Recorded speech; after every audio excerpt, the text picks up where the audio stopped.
ہم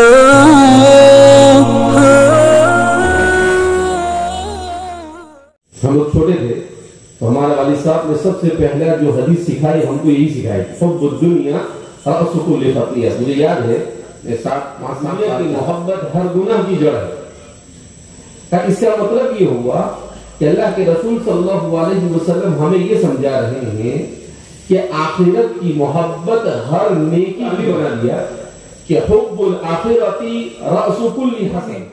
جانشین حضرت رئیس جامعہ اور جامعہ اسلامیہ ارشاد العلوم مکلپورہ کے ناظم اعلیٰ حضرت مولانا حذیفہ صاحب بستانی دعوت برکاتہ العالیہ ہے، ہم حضرت کو اس شعر کے ساتھ زحمت خطاب دینے جا رہے ہیں کہ دست معصوم کو وہ لوح و قلم دیتا ہے، دست معصوم کو وہ لوح و قلم دیتا ہے، نو نہالوں کو وہ قندیل حرم دیتا ہے، بانٹتا پھرتا ہے وہ روشنی سورج کی طرح، ڈوبتا ہے تو ستاروں کو جنم دیتا ہے، کہ مت سہل ہمیں جانو پھرتا ہے فلک برسو، مت آسان ہمیں جانو پھرتا ہے فلک برسو، تب خاک کے پردے سے انسان نکلتے ہیں۔ حضرت بسم اللہ الرحمن الرحیم، الحمدللہ رب العالمین والعاقبۃ للمتقین، والصلاة والسلام على سيد الأنبياء والمرسلين سيدنا وحبيبنا وحبيب رب العالمين محمد وعلى آله وأصحابه ومن هدى بهديه إلى يوم الدين۔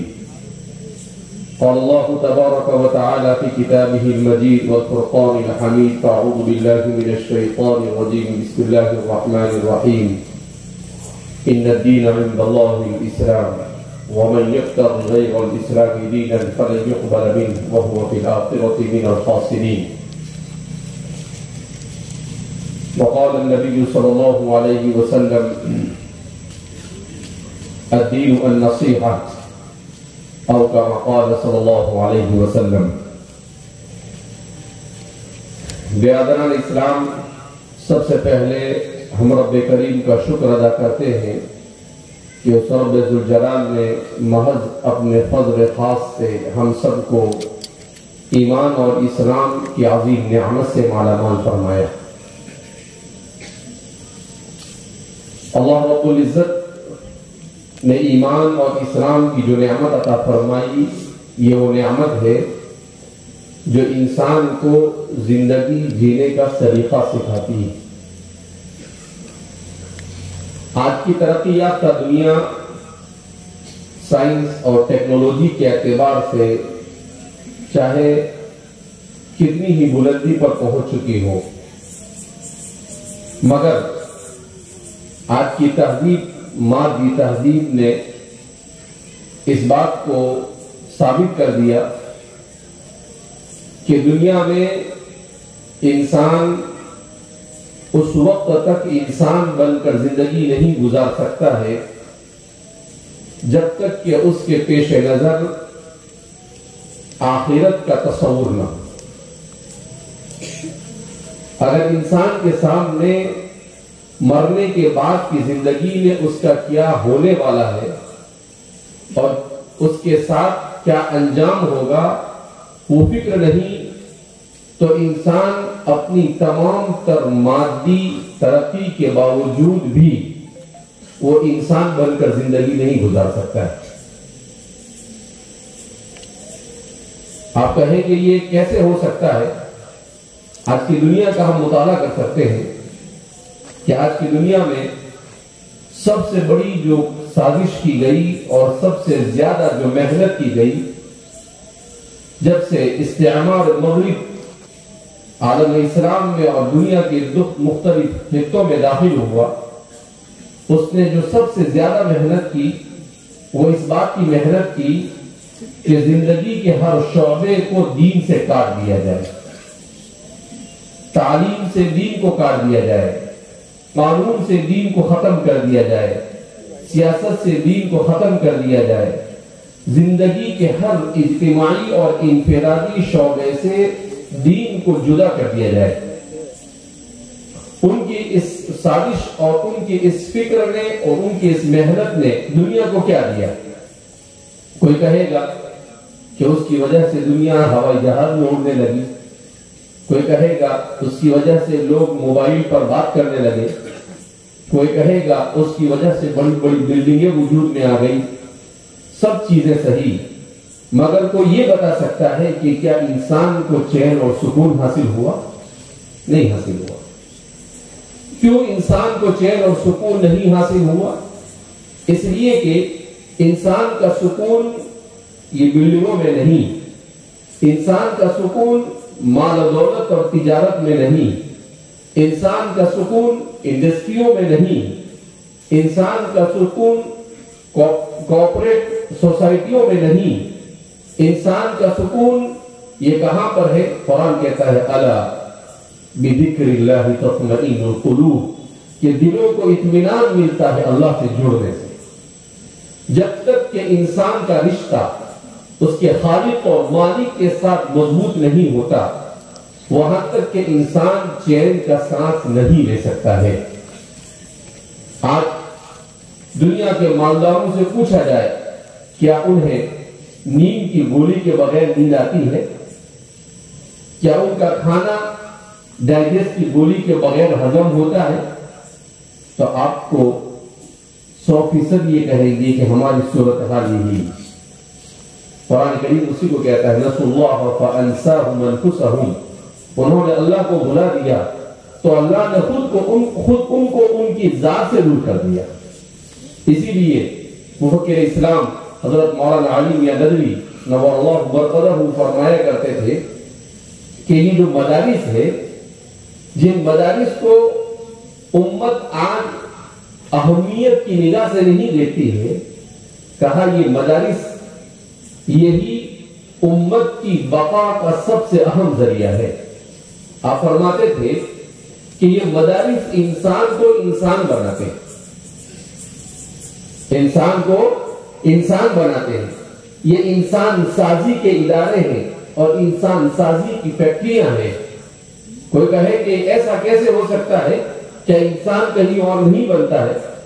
آپ دیکھ سکتے ہیں یونیورسٹیوں کے ماحول میں جا کر، کالجوں اور کانوینٹ اسکولوں کے ماحول میں جا کر، کہ وہاں انسان کی صورت میں کیا بنایا جا رہا ہے، وہاں کی اخلاقی صورتحال کیا ہے۔ صورتحال یہ ہے کہ ابھی کچھ دنوں پہلے اخبار میں آیا کہ ایک اسکول میں ٹیچروں نے اسٹوڈنٹس نے، بڑے اسٹوڈنٹ 11ویں 12ویں اور اس سے اوپر درجے کے اسٹوڈنٹس ہیں، ان سب اسٹوڈنٹس نے مل کر اپنی کالج کے ٹیچر اور پرنسپل کو پکڑا اور سب کو پکڑ کر درختوں سے باندھ دیا اور ان کی پٹائی کی۔ ہندوستان میں واقعہ پیش آیا۔ کہا بھائی کیوں؟ کہا اس لیے کہ امتحان میں ان کو جیسے نمبر دینے چاہیے تھے ویسے نمبر نہیں دیے، تو اس کی وجہ سے یہ ہے تہذیب۔ ہمارے والد صاحب فرماتے ہیں کہ آج سے 40 سال پہلے جب وہ پہلی مرتبہ ساؤتھ افریقہ گئے تو وہاں پر والد صاحب کے جانے پر ایک مجلس منعقد کی گئی جس میں وہاں کے عمائدین کو بلایا گیا، تو کہا گیا کہ بھائی مولانا ایک مدرسہ شروع کیا ہے، اس کے لیے یہاں پر آئے ہیں۔ تو والد صاحب نے تقریر کی اور تقریر کرنے کے بعد ایک آدمی نے سوال کیا کہ آپ جو مدرسہ بناؤ گے اس مدرسے سے امت کو کیا فائدہ ہوگا؟ والد صاحب کہتے ہیں کہ اللہ نے میرے دل میں جواب ڈالا، تو میں نے کہا کہ وہاں پر ہم بچوں کو ایسے تیار کریں گے جو اپنے ماں باپ کی خدمت کریں، ہم بچوں کو ایسے تیار کریں گے جو امت کی خدمت کریں، جن کے اخلاق اور کردار اچھے ہو۔ تو دوسرے کونے سے ایک بوڑھے میاں کھڑے ہو گئے اور رونے لگے اور کہا کہ مولانا ضرورت ہے اس کی، آپ جو کام کرنے جا رہے ہیں۔ کہا کیوں؟ کہا میرا بیٹا ہے، بہت پڑھا لکھا ہے، 35-40 سال پہلے کی بات کر رہا ہوں، میں بوڑھا ہو چکا ہوں، تو میں نے اس کو ڈاکٹر بنایا، اس لیے ڈاکٹر بنایا تاکہ وہ اپنی زندگی عزت سے گزارے اور بڑھاپے میں میرے کام آئے۔ تو کہا کہ گالیاں دے کر آج اس نے مجھے اپنے گھر سے نکال دیا۔ تو کہا ضرورت اس بات کی ہے کہ اسی طریقے سے اولاد کو تیار کیا جائے۔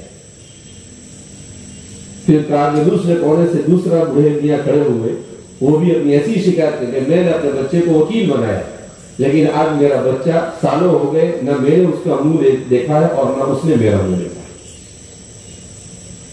تو والی صاحب نے کہا کہ صرف تعلیم سے کچھ نہیں ہوتا ہے جب تک کہ دین کا علم اور آخرت کی فکر نہ جائے.